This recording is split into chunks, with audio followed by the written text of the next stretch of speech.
ધાનેરાને વાવથરા જિલ્લામાં સમાવતા સ્થાનિકોમાં અસંતોષની લાગણી છવાઈ છે। ધાનેરાને બનાસકાંઠા જિલ્લામાં જ સમાવવા સ્થાનિકોની માંગ છે। શહેરના લાલ ચોકમાં ધાનેરા હિતરક્ષક સમિતિના ધરણા, મોટી સંખ્યામાં સ્થાનિકો અને આગેવાનો ધરણા કાર્યક્રમમાં જોડાયા। 9 દિવસથી ધાનેરા હિતરક્ષક સમિતિનો સરકારના નિર્ણય સામે વિરોધ યથાવત। ધાનેરા તાલુકાનું જે વાવ થરાદમાં જોડાણ કરવામાં આવ્યું છે એના માટે ધાનેરાની પ્રજાનો ખૂબ આક્રોશ છે અને એનાથી નાખુશ છે।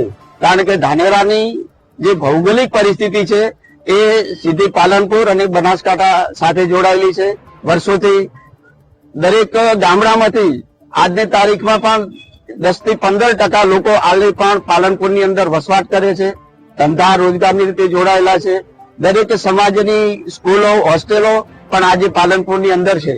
એટલે સામાજિક રીતે શૈક્ષણિક રીતે પણ એ બનાસકાંઠા ને પાલનપુર સાથે જોડાયેલા છે। એટલે પ્રજાની એવી માંગ છે કે અમને ધાનેરા તાલુકાને બનાસકાંઠા જિલ્લામાં રાખવામાં આવે।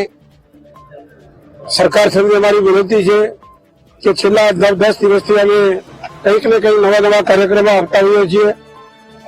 ધાનેરા તાલુકાને થરાદમાં જવાની દરેક તકલીફ છે અને ધાનેરા તાલુકાના સામાજિક શૈક્ષણિક કે બીજા કોઈ પણ વેપારી લાઈનના હોય, વાહન વ્યવહારની દ્રષ્ટિએ ગણવા જાઓ તો એમને પાલનપુર અનુકૂળ છે। તો આપ સરકાર સુધી અમારી વિનંતી છે કે આ પર વિચારણા કરી અને ધાનેરા તાલુકાને બનાસકાંઠા જિલ્લામાં રાખે।